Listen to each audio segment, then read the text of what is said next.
Hello, my name is Liz Smith with 49th Estate Planning. I'm the owner and CEO, and this is the first of a set of videos about funding your trust. This is just meant to be a general overview. So congratulations.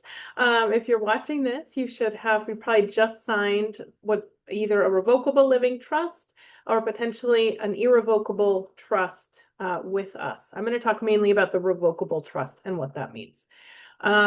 And we should have given you instructions for how to transfer assets to the trust. So let's talk about what you have available to you and how to follow those instructions. You should have, first of all, funding instructions. That's just going to be written information about how to transfer assets to the trust. We all learn differently, so part of what this video is going to allow you to do is bypass the written instructions, but do know that you have them there in your funding toolkit, which should be a green folder that you would have received at your signing or with the binder if we sent it to you.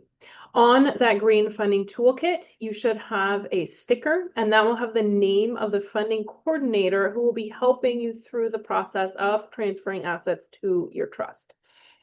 And that is the person to go to for any questions that may arise as you go through this process. Now, you're also going to have what we call the family wealth inventory. That will be a spreadsheet of the assets that you've told us that you have. And in that spreadsheet, we have highlighted instructions for each of your assets based on the plan that you have put together.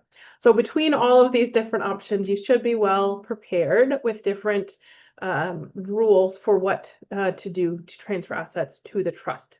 As a general principle on that family wealth inventory, it should say at the top, title to trust assets should be taken in the following fashion. And it will say your name or names, trustee or trustees of the whatever you named your trust, dated the date that you signed your trust.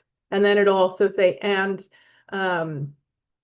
the trustees and any successor trustees, and then at the end it'll probably say and any amendments thereto of the trust. So that is a big long name. Luckily, most places where you are dealing with the trust, institutions will have their own naming conventions. So if you take the appropriate paperwork into your bank, they'll know how to name a trust and how to walk you through that process. What we want to make sure that you're looking at is that they get the name correct of the trust. And if you look, your key document to transfer assets to the trust will be the certification of trust.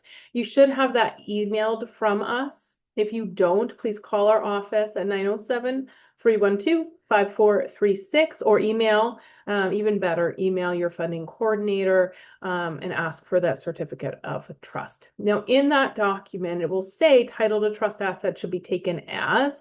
It's important to read that section because that will tell you, and that'll also be on your family wealth inventory, that tells you the actual name of the trust. Now, on the top of the certification, it says the so-and-so trust, and T is capitalized, so it creates some confusion thinking that the is the part of the name of your trust, and usually it's not. Occasionally, you might have chosen that you wanted the in your name, so just double check how your trust is named.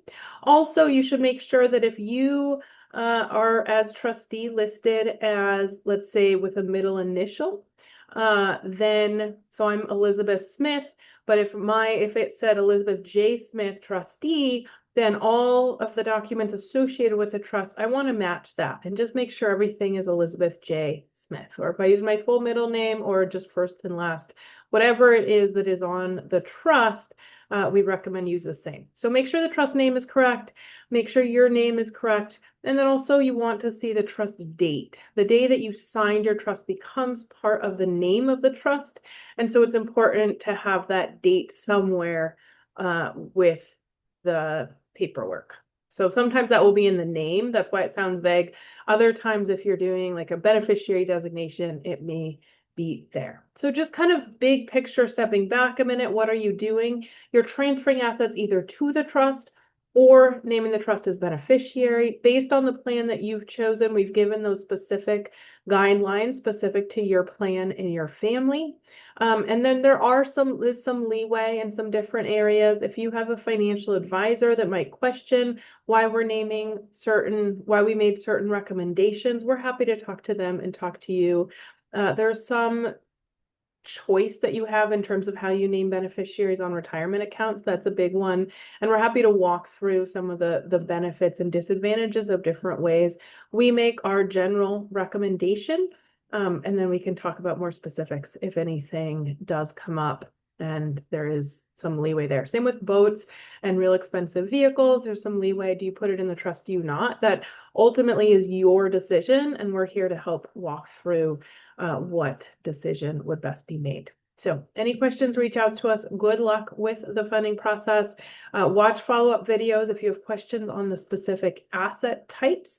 And then once you have made transfers and transferred something to your trust, we do want to see confirmation that that has been done. So that can look, the confirmation of action, that's what we call it, COA, can look like a new bank statement that would have the name of the trust. It could look like the copy of the retirement beneficiary designation or life insurance beneficiary. If you've changed a brokerage account over to the trust, it's going to look like that statement showing the name of the trust. And we're just going to double check all of the things that I mentioned, right? So that your name is correct, the trust name is correct, and that the date is correct.